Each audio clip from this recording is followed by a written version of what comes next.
Hey everybody on YouTube, I'm Owen H. Welcome to What's It Worth? And guess what I saw this past Sunday? And you've been waiting for this episode? That's right, I finally saw and I'm going to review Jurassic World Rebirth.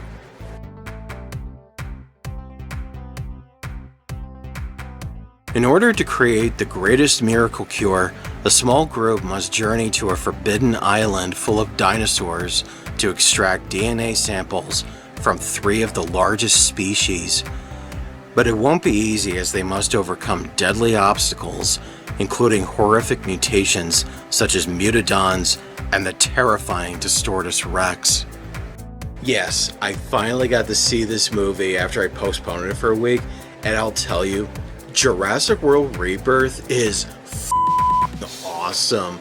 I mean, this movie is exactly the way a Jurassic Park movie should be. It's got edge of your seat action, the terrifying suspenseful moments, the dino kills were classic and almost hard to watch sometimes. Science of it all finally came back. And the best part is, this movie wasn't a vessel for the new normal. It wasn't sending political or social messaging, nor did it feel like a Pokemon Godzilla knockoff. Oh, and best part, no hero dinosaurs. It's all thanks to Gareth Edwards of Rogue One and Godzilla, and David Koepp's return after writing the first 2 films.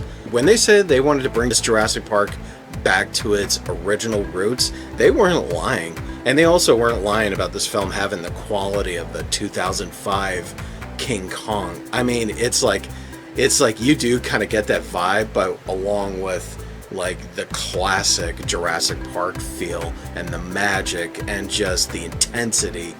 I mean, this movie just totally made my summer. And I'm about to go over all the good things and one downside. First off, the actors, they did an amazing job in this film. Even though you have familiar faces like Scarlett Johansson, who we all know as Black Widow, the guy who plays Duncan, I recognize him from Predators, and of course Ajax from Deadpool. But all the other ones, I don't recognize them. The best part about these actors is not one person felt cookie cut at all, and I just enjoyed every minute of their performance.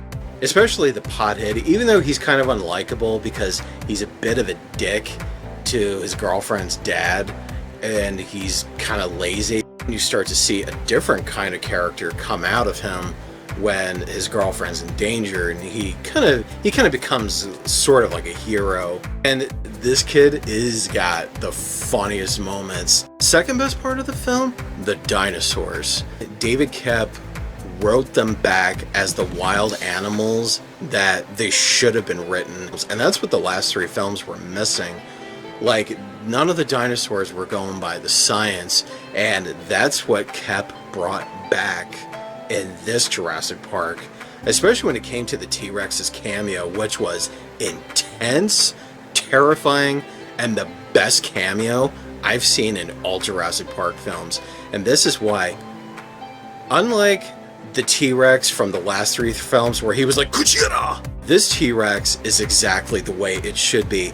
A large, dangerous, carnivorous, wild animal that should never be underestimated, especially with the part where it starts going underwater and it swims after the family and tips over their raft.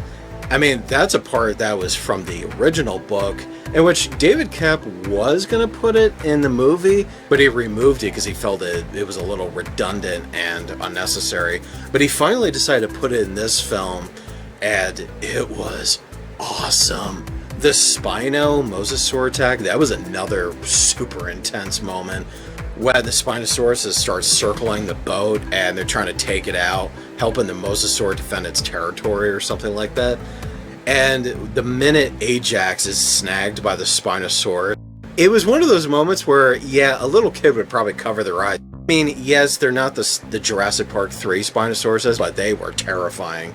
And the reason they look kind of goofy in this film is because they're the Paleon accurate versions. Now with the Titanosaur scene, when Dr. Loomis No, not that Dr. Loomis. This Dr. Loomis. When he walks up to one of these creatures and he actually places his hand on the leg of the animal, and he starts to break down crying while laughing because it was like the most beautiful thing that he's ever experienced. You really felt what he was feeling, that he was like, he finally got to see and touch a real dinosaur for the first time in his life. And it was one of those moments that brought back the magic about dinosaurs where, yes, some are dangerous, but there are some that are just so benevolent and so beautiful, and that just seeing them is just awe-inspiring.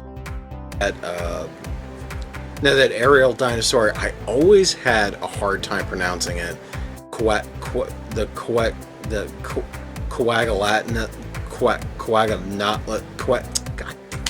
I give up. We'll call it the Q-less, okay? Because that name just pisses me off.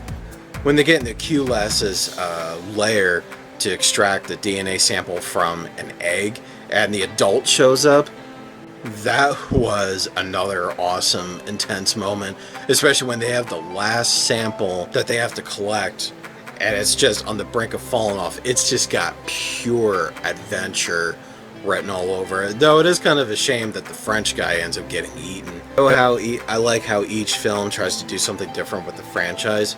Well, with this film, this was exquisite, especially when they bring in mutant dinosaurs. Not hybrids, but these are like genetic flukes that mutated and have been experimented on. The surviving ones that you see so far in this film are the mutodons, which I'm going to take it they're velociraptors that mutated, and they have more of a bird-like appearance rather than their natural raptor state. And of course the D-Rex, which is this large, like, six-limbed menace that was just that brought forth the most terrifying introduction. And they left this creature in the shadows all the way up to the end, and it was just nerve-wracking to see this creature. I mean, even though the creature just looks like a giant tadpole with teeth, it was just oof. And you know what? That's the best thing about this film. They save the most terrifying monster for last. And if you haven't seen this movie, pay attention closely to the beginning of the film when you see the scientists analyzing like a two-headed velociraptor in one of the stasis tubes. The hand actually twitches, which indicates that these creatures are still alive and they're experimenting on them while they're alive. Like the first three films, they keep the gore factor to a minimum, but I'm glad they grow enough balls to show somebody being eaten alive and in pieces, especially to the point where someone's severed arm is like flung out of the creature's mouth and like plunges in front of the camera.